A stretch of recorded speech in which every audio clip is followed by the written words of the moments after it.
बिस्मिल्लाहिर्रहमानिर्रहीम। सल्लु अलल हबीब सल्लल्लाहु ताला अला मुहम्मद। प्यारे दोस्तों, 4 सजदे करें, मसला फौरी हल। बहुत ही ख़ास और मुजर्रब अमल कि जिसके करने से इंशाअल्लाह आपकी बड़ी से बड़ी परेशानी, बड़ी से बड़ी मुश्किल हल हो जाएगी।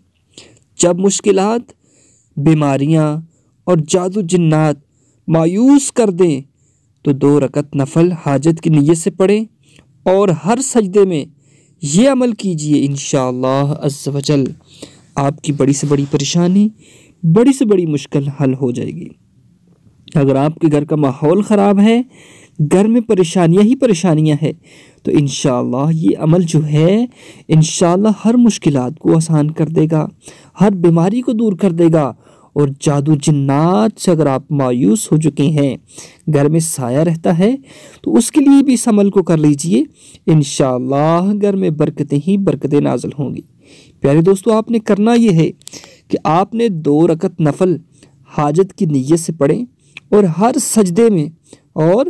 हर सजदे में सुबहान रब्बियल आला के बाद, सुबहान रब्बियल आला के बाद आयत करीमा ला इलाहा इल्ला अंत सुब्हानका इन्नी कुन्तु मिनज़ ज़ालिमीन, ला इलाहा इल्ला अंत सुब्हानका इन्नी कुन्तु मिनज़ ज़ालिमीन आयत करीमा 40-40 बार पढ़ें।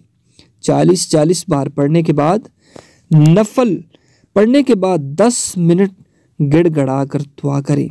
ये नफल तवज्जे, ध्यान और भिखारी बनकर करें।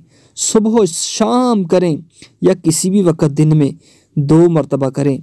किसी भी मकसद के हुसूल के लिए आप इस अमल को कर सकते हैं। बिल्कुल आसान और सादा सा अमल है, आपने ज़रूर करना है।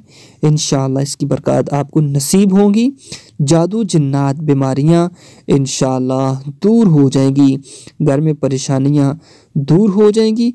और इस अमल को कोशिश कीजिए कि घर के तमाम अफराद करें, किसी भी वक़्त कर सकते हैं।